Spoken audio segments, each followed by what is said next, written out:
Thank you, Kevin.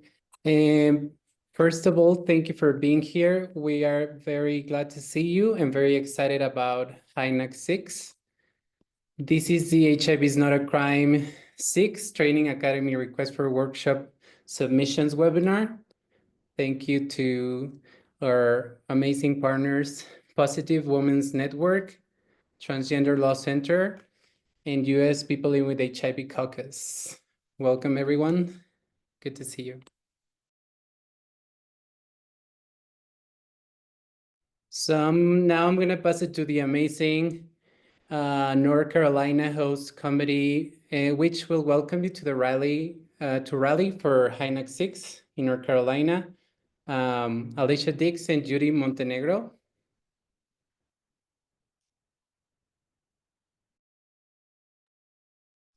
ISIS, they have not arrived. Why don't we can come back to this for a few words from either Alicia or Judy if you want to go on.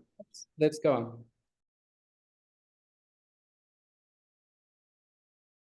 So for the housekeeping, this webinar will be recorded as you see. For those who are not able to join us today, please mute your phone or computer to help eliminate background noise. If you have a question, please post in the chat box to the left, and please keep chat box comments relevant to this webinar so information is not lost. Now, I would love to introduce you to the amazing program work group, Kevin Lish from Sero Project, Kelly Flannery from PWN USA, Dikitra Griffin from US PLHIV HIV Caucus, Tammy Hudd from Sero Project, and myself, yours truly, from Sero Project. All right, thank you, Isis. I'll take it from here. Welcome, everyone. It's great to have you join us. We are, excited to continue the road to HINAC as we get more things figured out, and excited about the program work group. For those of you who aren't aware, we just wanted to provide a little background information on the training academy. It's designed to unite and train advocates living with HIV and allies from across the country on laws criminalizing people living with HIV, vulnerable to HIV, and on strategies and best practices for repealing the laws. We are excited that HINAC6 will be held May 31st through June 3rd at North Carolina State University in Raleigh, North Carolina. Next slide, please. So some critical dates to remember, especially for the program work group abstract process, is today, the call for abstracts. After this webinar, we will wait for the recording link to be made available, and then we will send out to everyone who registered, along with our various Google groups and listservs, information on the abstract process. So that will be opened up today. Applications or submissions are due February 28th. Then it will be turned over to the review committee, and the abstracts announcement of which ones were selected will be on April 22nd. And we'll finalize the program and the agenda on April 30th after we hear back a confirmation from the abstract presenters. Next slide, please. So there's, some critical information, and all of our partner organizations are MIPA driven, the meaningful involvement of people living with HIV and AIDS organizations. So we just wanted to uplift on this webinar that the abstract proposal in HINAC is also MIPA driven. So a note, all proposals must include at least one person openly living with HIV in each submission. This means we don't want people living with HIV to be tokenized and after an abstract is written, being asked to, hey, oh, by the way, I need somebody living with HIV. Would you present with me on this? When we talk about MIPA, we mean that the person living with HIV needs to be materially and substantially involved in the planning, the development, the writing, and the presentation of each abstract submitted.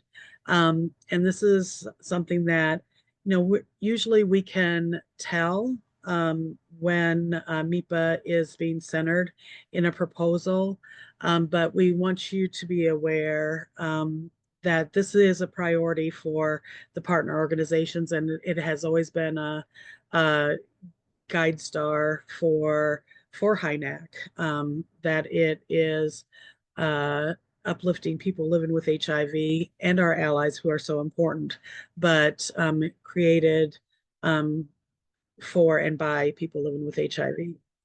Next slide, please. So all presenters are required to register for the conference or have received a scholarship. We do not have the capacity to facilitate virtually this year.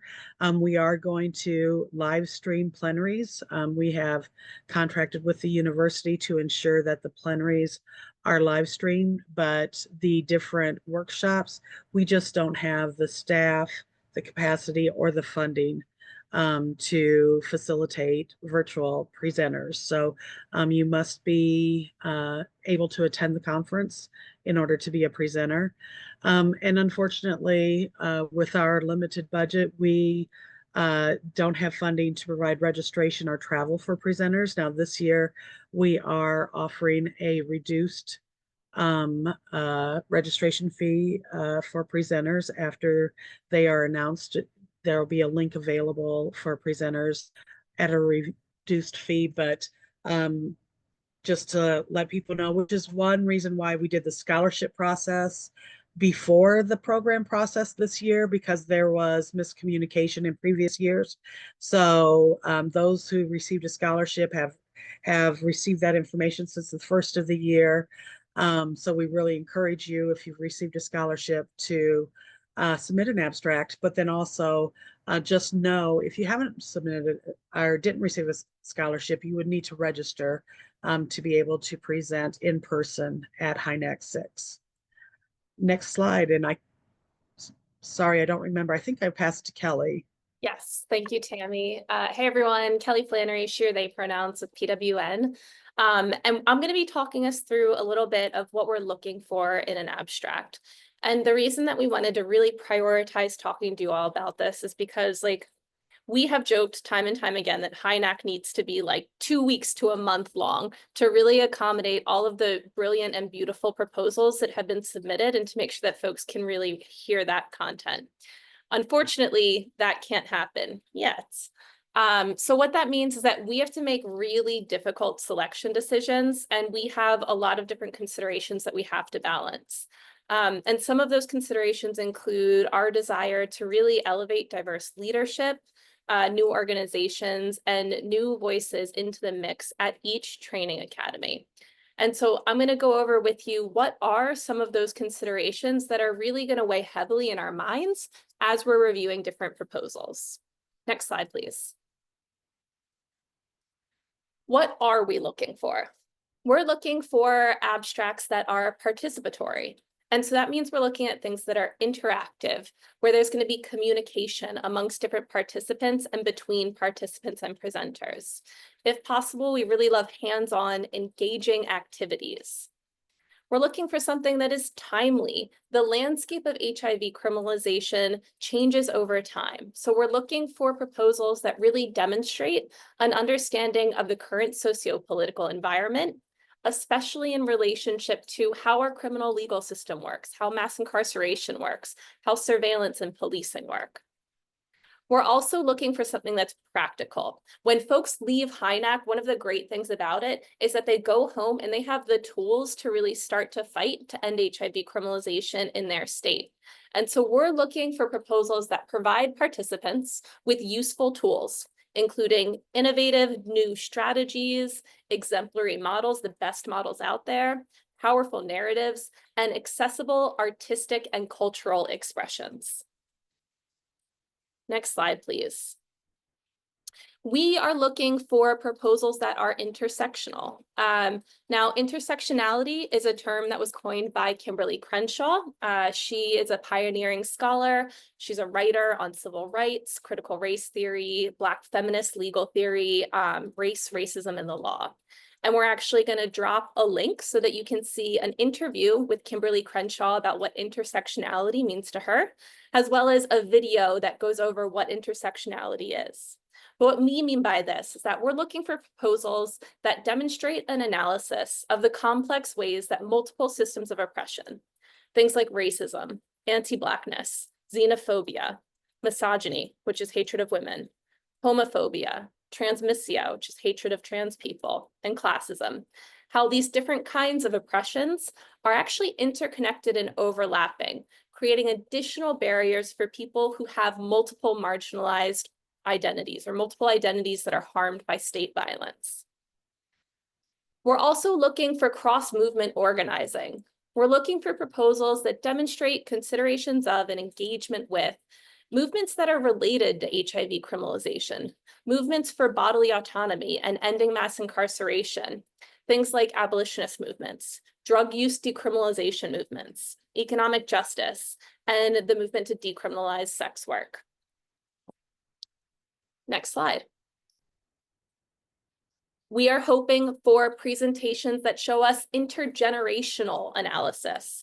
And what this means is we're looking for the span of folks who are impacted by HIV, relevant content to and encourages the participation of youth and young people, long-term survivors, dandelions or people born with HIV or lifetime survivors, and older people living with HIV, as well as multi-generational strategies. We're looking for geographic diversity, just like generational diversity. So we prioritize content and facilitators that relate to different geographical areas, especially the US South. We always center racial justice, and so we're looking for proposals that do the exact same thing. We're looking for analysis and approach that seeks to build a racially just and strategic movement to end HIV criminalization. And someone's going to put into the chat the Declaration for Liberation, how to build a racially just and strategic HIV movement. We encourage proposals that include Black, Latinx, Indigenous, Asian Americans, and Pacific Islanders, as well as all people of color living with HIV as facilitators and/or presenters. And always, always, we want people-first language. Language really matters. We're asking that all proposals use person-first language that centers the dignity of people living with HIV rather than stigmatizing them.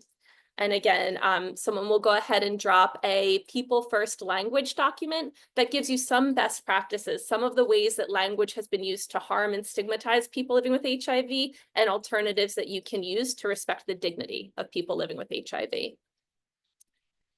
Next slide. Okay, so we went over what we do want, and now we're going to look at what we don't want. And you can probably guess it from the things that we do want, that we don't want the opposite. So we don't want lectures. We don't want academic papers that are mostly theory or panels that involve just talking at other people, right? We talked about the need to be participatory, to be engaging, to be interactive. So we really don't want you just speaking at, honestly, in the way that I'm doing right now. Apologies for that. We do not want sessions that don't have a connection to people working in local communities. HIV criminalization, coalition building, all of the strategies and tactics that we need really have to do with building power within community, and we want that to be reflected in the proposals that folks submit. We don't want sessions that focus primarily on a problem without equal or greater attention to the given to the proposed solutions. So if you're going to come up with a problem, if you're showing us what a problem is, that's great. But let's also talk about how we solve that problem together. Again, this goes to making sure that folks are bringing tools home for how they can build a movement to end HIV criminalization where they're at. And then we do not want sessions by individuals that are not engaged with, connected to, or accountable to social justice organizations or communities. So we went over the importance of things like racial justice, of intersectionality, of building across movements. And so we don't want things that do the opposite, that are not accountable to social justice. Next slide, please. All right, I'm going to give you a brief overview of what's in the People First language document, which thank you. Someone already dropped into the chat. Appreciate you. But we have in this box, you see on one side, we have language that is stigmatizing, and on the other side, language that is preferred. So really not using language about infected, right? That comes up multiple times under stigmatizing because it is. Instead, use person living with HIV, PLHIV. You can say someone contracted, acquired, or diagnosed with HIV. You don't die of AIDS. You die of AIDS-related illnesses or AIDS-related complications. Similarly, around full-blown AIDS, it's not a medical definition for this phrase. Simply use AIDS. And just like we don't use infected, we don't use victim. Instead, PLHIV, a person living with HIV. And then what you'll also find in the person first language is person first language around gender justice and specifically trans liberation. So we talked about racial justice, and another justice frame that we bring to HINAC is gender justice, which must include trans justice and trans liberation. And so making sure that you're using the proper language when you're talking about a transgender person or a person of trans experience. Next slide, please. All right, a little bit of guidance on submitting. Applications can be for up to 2 workshops, so you can only submit 2. And each is going to be a 90-minute workshop. So think about how long you have to really bring people in and make it participatory. We're also going to ask for a 4-person limit to the number of presenters on a workshop. And this is really lessons learned from the past, that we encourage no more than 4 people so that the workshop doesn't become a lecture. It can be really participatory. That's why we really ask you to have a 4-person limit. Next slide. Workshops will be reviewed and evaluated by a volunteer program work group reviewer committee on the following criteria. So this is how we're going to look at it. We're going to look for alignment with the track descriptions and training academy goals and guiding principles. We're going to look for the clarity of your description and the appropriateness of your suggested format. Next slide. We're going to look for, additionally, HINAC6 will offer continuing education credits for case managers who provide services to people living with HIV. And we're going to go a little more deeply into that on the next slide. And finally, no change in abstract format is required for continuing education credits, which is really, really exciting. Next slide. All right, so I'm going to go over the continuing education credits slide. But before I do, I just need to give a huge shout out and thanks to Deketra Griffin, who is on this call right now, but unfortunately can't speak because on a plane. So thank you for joining us. If you have any questions for Deketra, go ahead and pop them in the chat. That's going to be the best way to get any feedback. And please send love to Deketra. It has been a real goal to get continuing education credits. So a huge thanks to you for navigating that. Continuing education units. The quality and value of continuing education units depends on the expertise of the lead presenter. To be eligible to offer continuing education units, the lead presenter must meet at least 2 of the following qualifications. Education.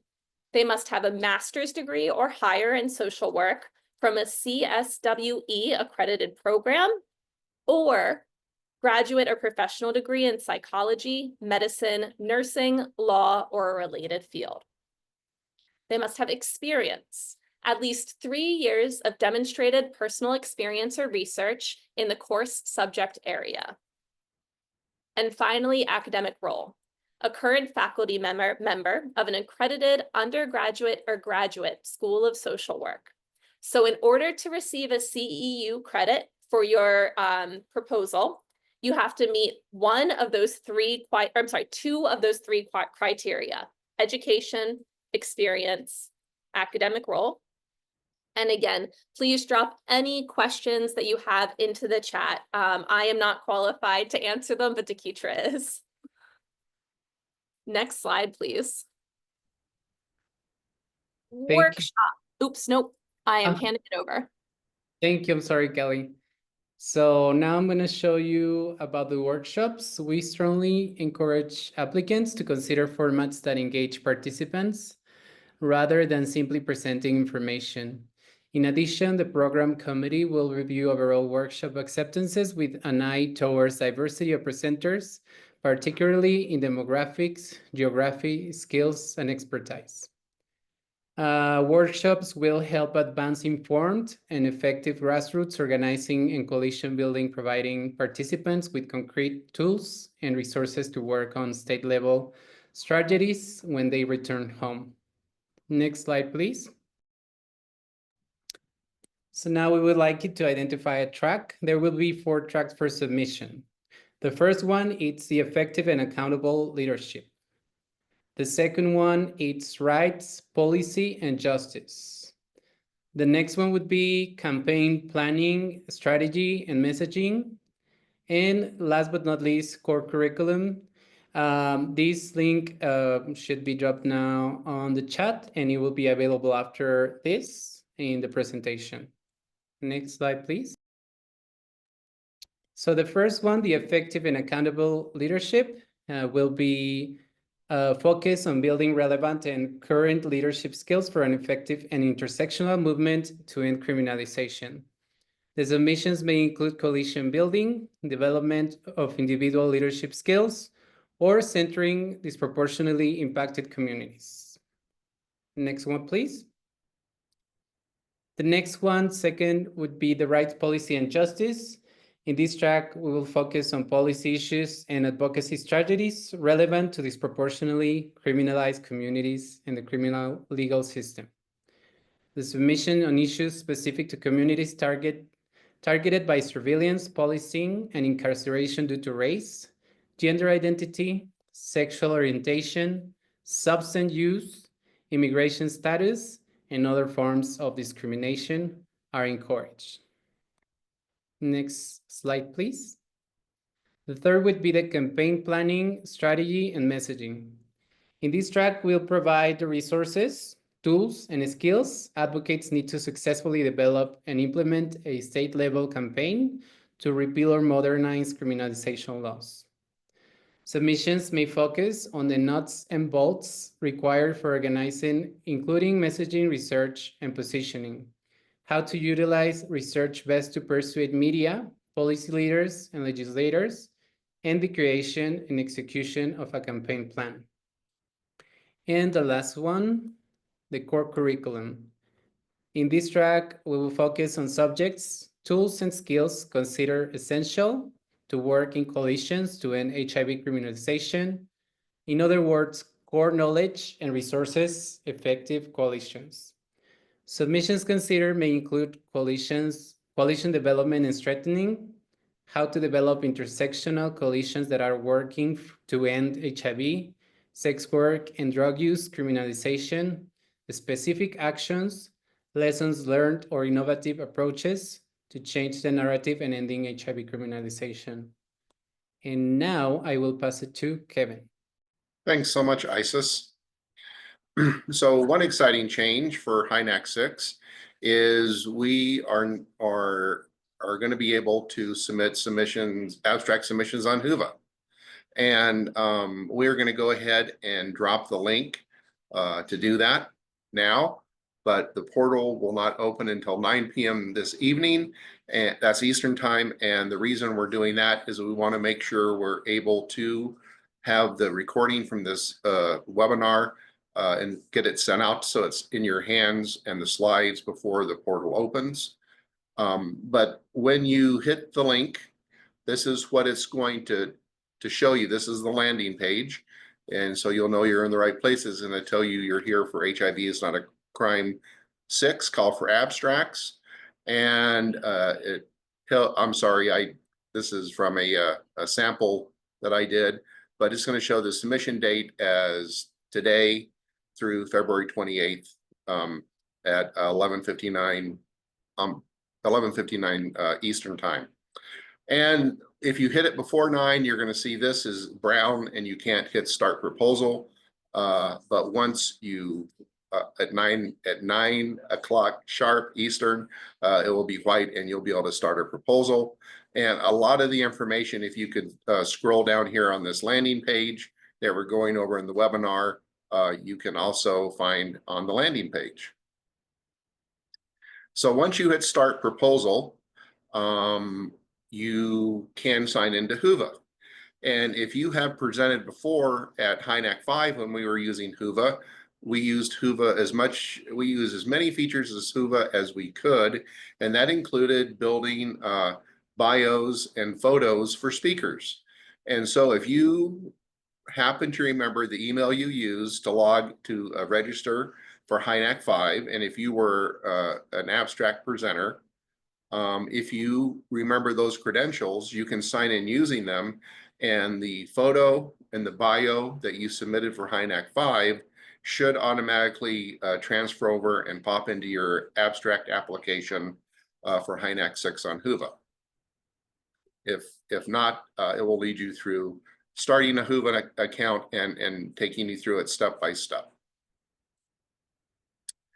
So again, excuse me, when you get there, there's a hyperlink here to view descriptions and instructions. And then also there's the little tutorial video from Whova on how to do this.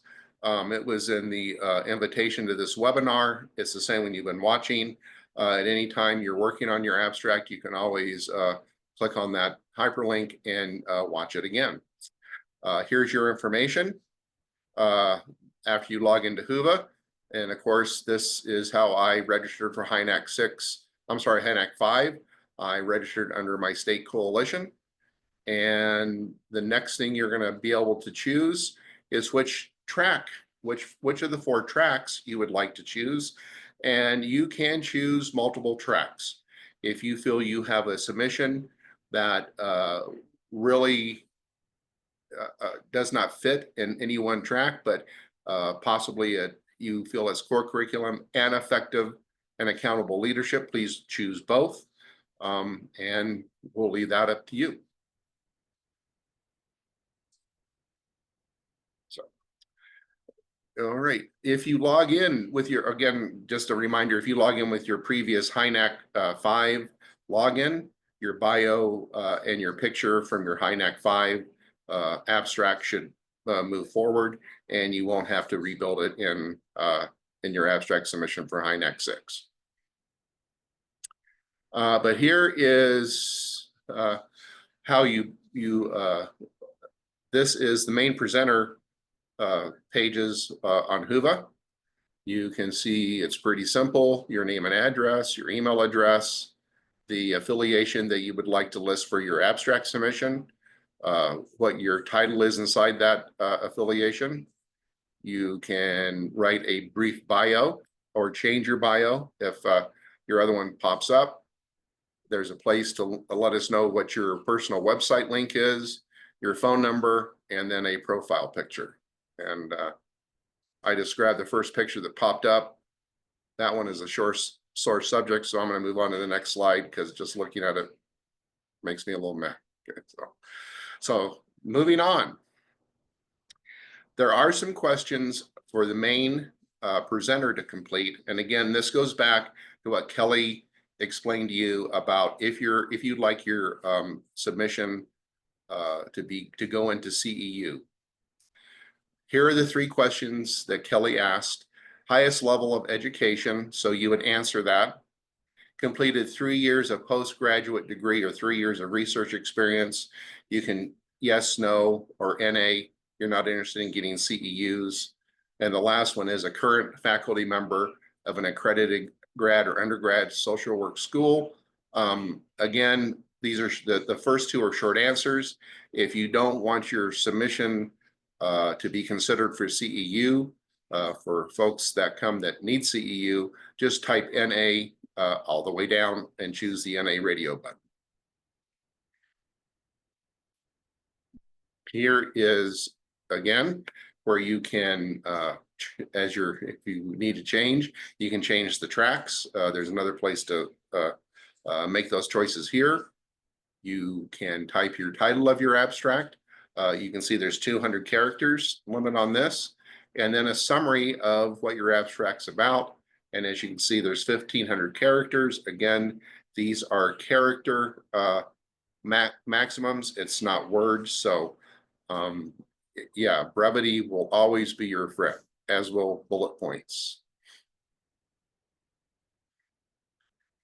So the abstract submission software in Whova, it's going to ask you to list 3 to 5 keywords that best describes your topic. And you can see that the format right there would be keyword 1, semicolon, keyword 2, semicolon, and then you keep going, but please separate your words with semicolons so the software doesn't tell you you need to change the formatting. Please tell us who your target audience is intended for. Who will gain the most from attending your workshop? You just list that there. We also want to know what the 3 takeaways that you hope the audience will learn from your workshop.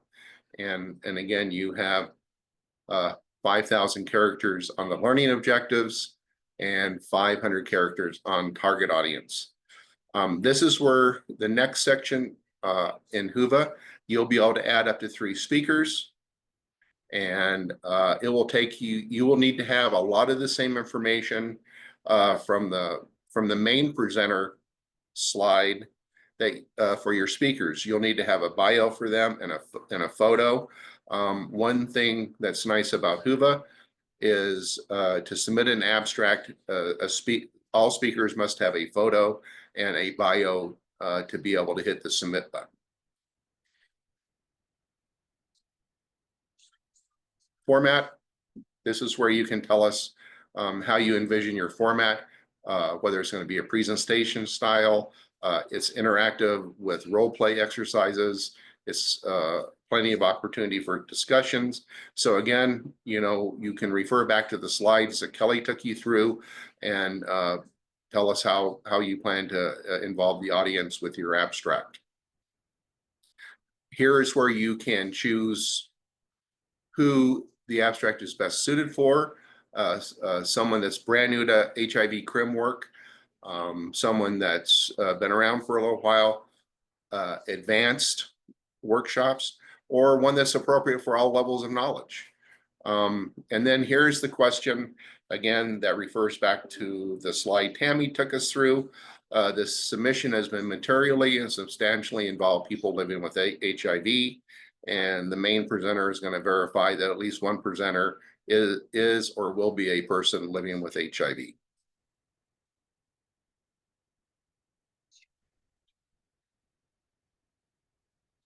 Right. So once you get to the end, you're going to see this screen pop up, and you know that you are 1 click away from being done. And it's going to remind you that once you hit submit, you cannot make any changes to your abstract submission. So if you need to think about it, please do so. Keep it as a draft, because once you hit submit, it will not let you make any changes, and hopefully that will not cause anyone too much grief. So I am going to turn it back now to Kelly, and she's going to take you through a little bit of a recap. Beautiful. Thank you, Kevin. So I'm going to go through the recap of the things you must remember when you're submitting or thinking through your abstract. So this is kind of like the too long didn't read of this webinar. Make sure you do these things. The first is what Tammy went over in the very beginning, starting and ending with the exact same thing. All successful proposals must include at least one person living with HIV in each submission. This means that the person living with HIV or people living with HIV must be materially and substantially involved in the planning, development, writing, and presentation of each abstract submitted. As Tammy discussed, right? thinking through and creating the abstract and then inviting in a person living with HIV at the end is not MIPA, and it's not acceptable at HINAC. We really want to drive home that all successful proposals must include people living with HIV throughout all components, no tokenization. Next slide. HIV is Not a Crime Training Academy will be held May 31st to June 3rd, 2025 at North Carolina State University in Raleigh, North Carolina. So go ahead and mark off your calendar now, hold the dates. Submissions of your abstract are due Friday, February 28th, 2025 by 11:59 p.m. Eastern Time. So submissions open today, 9 o'clock Eastern. They close hard stop February 28th at 11:59 p.m. Eastern. There are 4 tracks that you can submit your abstract under: effective and accountable leadership, rights, policy, and justice, campaign planning, strategy, and messaging, and finally, core curriculum. And go ahead and look back in this webinar if you want to remind yourself of what those tracks mean. There's also a sheet that you can review. You're going to identify which one of those tracks you're submitting under to give folks a sense of the kinds of abstract that you're submitting. All presenters are required to register for the conference or have received a scholarship. HINAC will not have the capability to facilitate virtual presenters. And unfortunately, we don't have the funding to provide registration or travel for presenters. And remember, use person-first language. Again, we have shared a couple of times the person-first language document. So go ahead and take a look in there to make sure that you're not using stigmatizing language. And next slide, I'm going to pause here to see, do folks have any questions?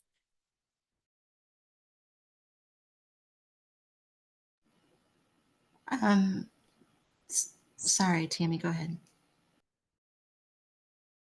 You go. Okay, because I saw a couple, but I think the teacher answered one of them. But there's a question in our Q&A feature. Can you submit an abstract in Spanish or only in English?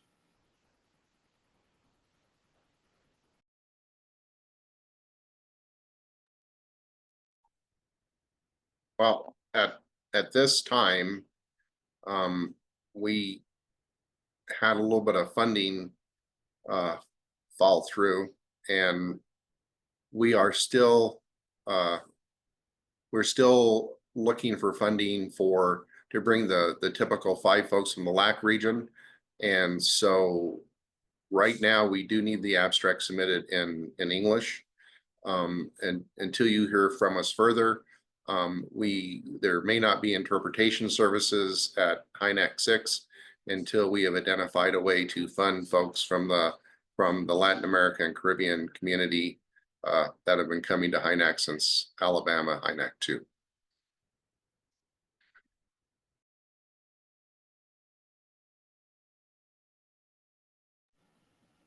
And I didn't know if we wanted to pass it to our one of our host committee chairs to share any information that they'd like to share. So Dr. Diggs, welcome. Welcome. Hello, and thank you. My apologies for tardiness, other commitments, but I am really looking forward to everyone coming to North Carolina. It's going to be definitely epic. I don't have any additional or any new information to share at this time, but just want to say, just come prepared, open mind, open hearts, and I'm glad that it's happening in North Carolina.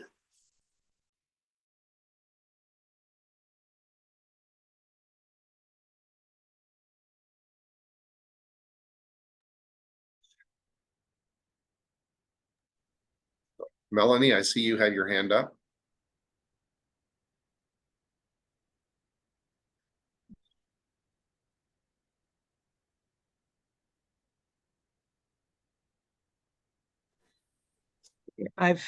You should be able to unmute now, Melanie.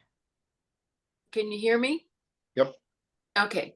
February 28th is HIV is not a crime awareness day, and it's an appropriate day to finalize submission of abstracts for HINAC6. And this is the third awareness day. Thank you, Melanie. Were you answering the pop quiz, or did you have a question about abstracts? Oh, no, I was just answering the pop quiz. Okay, cool. Cool. I believe I saw that oh, they're no longer on the webinar. So Brel, go ahead. I did see your hand.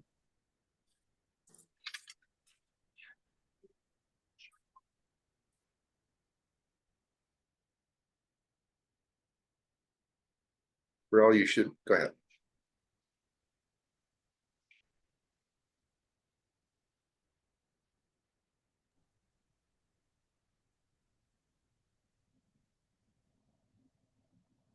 If you're speaking, we can't hear you, but you should be able to unmute yourself.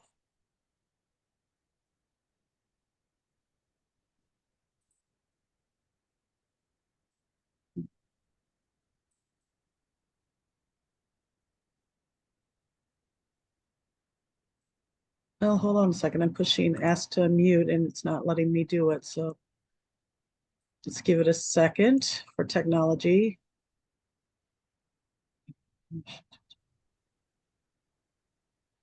I'm going to promote you to a panelist, so maybe you can unmute that way. Okay, you should be able to speak now.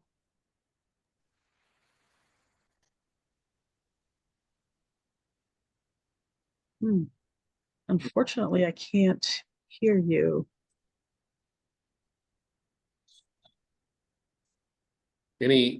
While we're trying to figure this out, does anyone have any other questions? And we can come back to Brel. And while we're waiting for the next question, I'm going to go ahead and promote everyone to a panelist. So hopefully it takes care of any of these tech problems.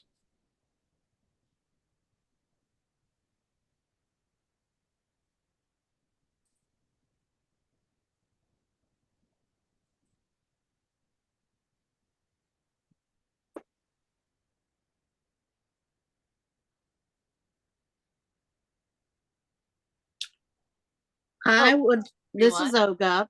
I would love to say you guys did a wonderful job so far of describing how to apply for this.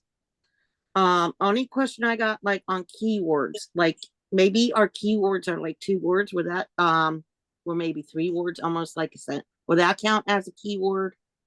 Like women living in and say a state. Is that a keyword or just put women?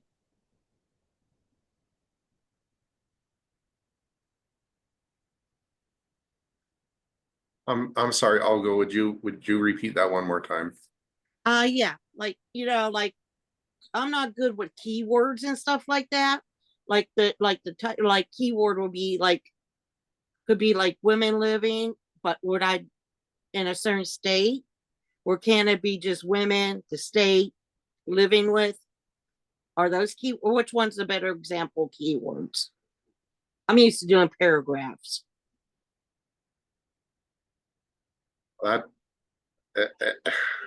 That is really hard for me to try and answer because I'm not sure, what you're going to be writing your abstract submission on. So thank goodness Kamaria's hand went up. Kamaria, help me out, please. I'm just going to offer this from past experience. So like if your sentence is like women living with HIV should not be criminalized in the state of Ohio, to your point, the keywords would be women, the state, and criminalization.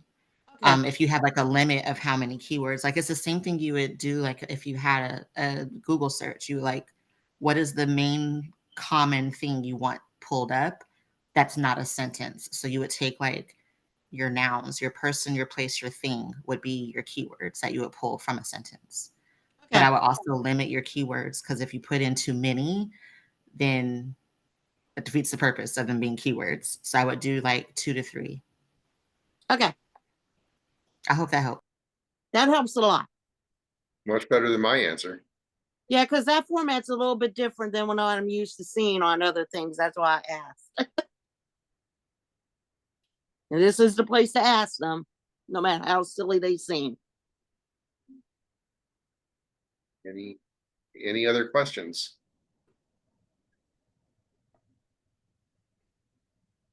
Bria, we still can't hear you.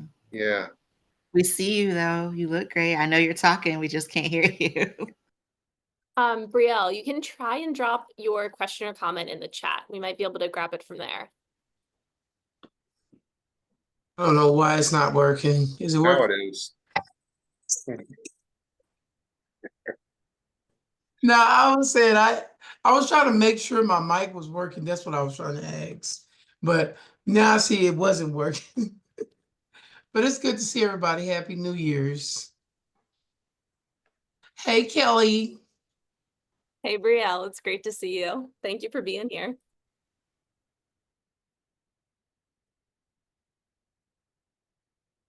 So any other questions? Joshua just typed in the chat box that he has a title of a workshop he would love to present on, and not sure where it fits into under the 4 categories.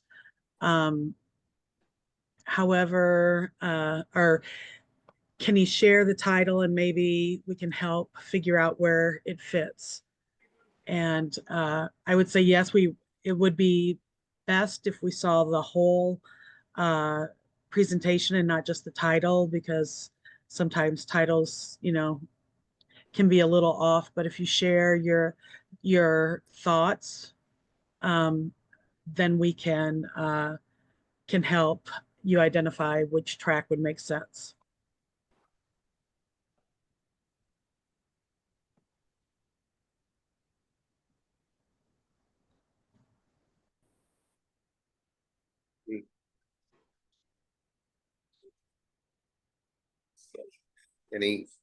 Anybody else?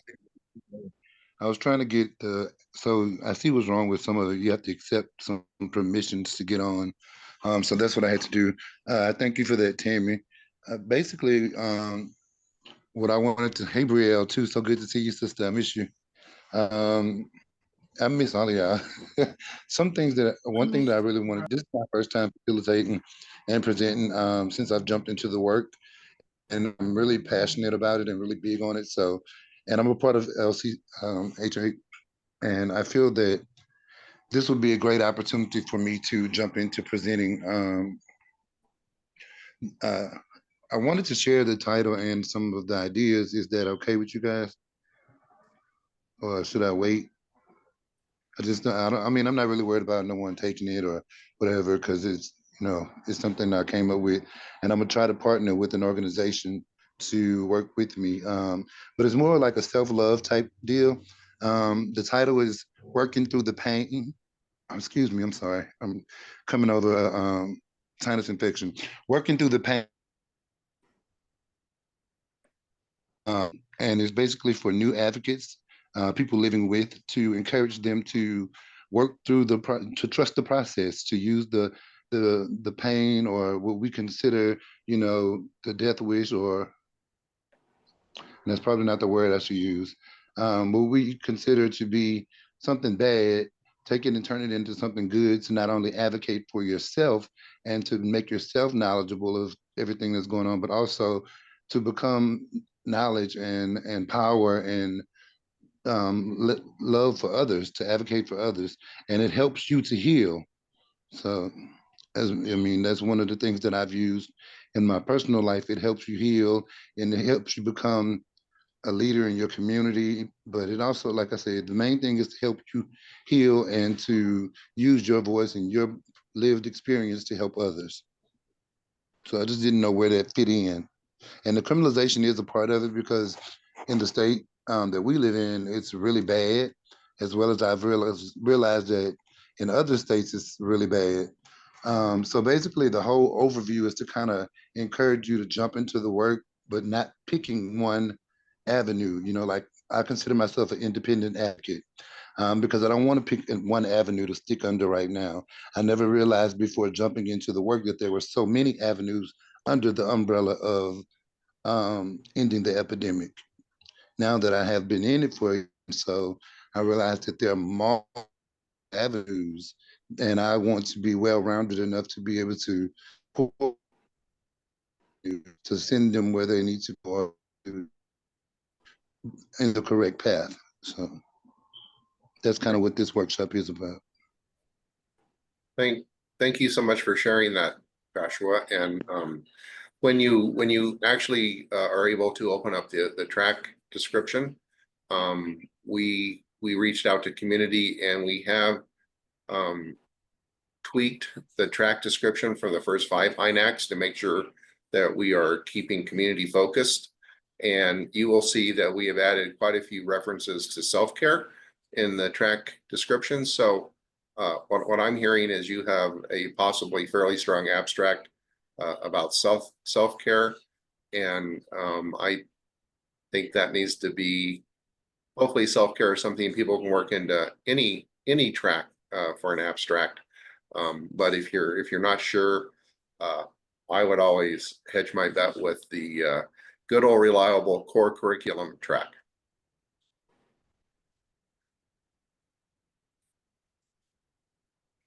Any other questions that folks may have?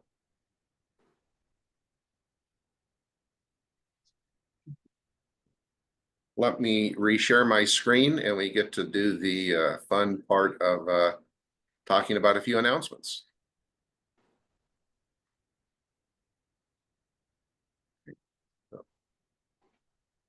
First, if you think of any other questions, when you get the slide deck, you'll have mine and Kelly's email addresses. Please email. We are here to help as much as we can. We are both reviewers, so we will help you as much as we can. And if we need to, we may refer you to another person in our lovely community to help if we're starting to cross that line. And I am going to go to the next slide and turn it over to Kamaria Laffery. Thanks, Kevin. The link has already been dropped in the chat, but just want to remind people I'm here to do all the razzle dazzle stuff. Other things involving HINAC, you have until February 7th to still submit an art contest submission. This is for people living with HIV, and we're inviting anyone living with HIV to submit art that centers on the lives and art of people living with HIV. And it's another way to be a part of advocacy for folks that don't feel like talking to legislators or writing op-eds or making calls is their strong suit, but they love to write poetry or they love to sing or any other art expression that touches on our humanity. This is an opportunity for you to utilize that talent, that skill in advocacy. So the link has been dropped in the chat. Deadline is February 7th, and winners will be notified by the 24th, so before HINAC Day. Next slide. And this Thursday, we have the HIV is Not a Crime Awareness Day mini grant or a micro grant opportunity. We're able to give up to $500 to up to 8 advocates for an activity that they want to uplift in honor or recognition of the Awareness Day. So the How to Apply webinar will be this Thursday, 6 o'clock Eastern. We'll have a special guest, someone who received a mini grant last year. They'll be able to tell you what they did with their $500. And then we have some other examples of things that can be done. We'll walk you through how to apply and give you the timeline for deadlines and all of that. So $500 for HINAC Day and some swag, some buttons, some pins, some palm cards. You might see some familiar faces, a little razzle dazzle. And that link should be dropped shortly as well. And I think am I doing this one too? Okay. All right. So I think I didn't put it on this slide deck, but the Department of Homeland Security has now given us a deadline of May 7th, 2025 to have your real ID. I don't have that link exactly available, but we can send that out to you all to see what your specific state guidelines would be to get that done. For folks who are receiving a scholarship for HINAC, we need you to have that done by March 15th, I believe, so that we can book your travel.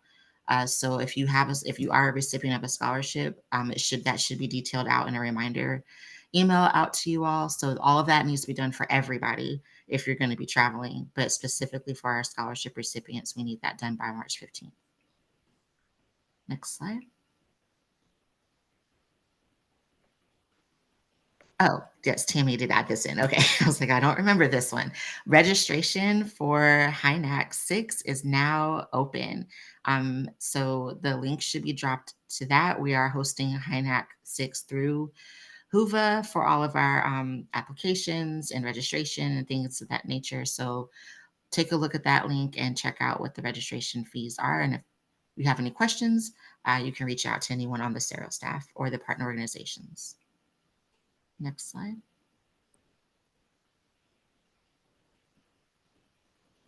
That's the last slide, Kamaria. Oh, cool. All right. Easy peasy. So any questions that people thought of while we were doing announcements?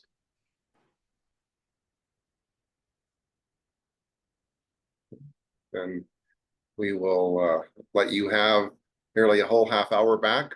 It's always nice when this happens. And we cannot wait to read your submissions. This is one of those things that we have to prepare ourselves for. HINAC5, you all did such a great job. What brown hair I had left almost became all gray because it was some hard decisions to pick because the submissions were so doggone good. So again, any questions, please reach out to Kelly or I. And remember that the link will open up tonight at 9. As soon as the recording drops from Zoom, we will send everyone the slides and the recording.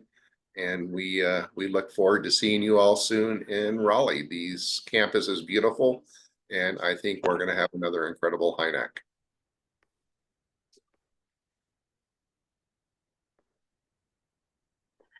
Thank you all. Bye, everyone.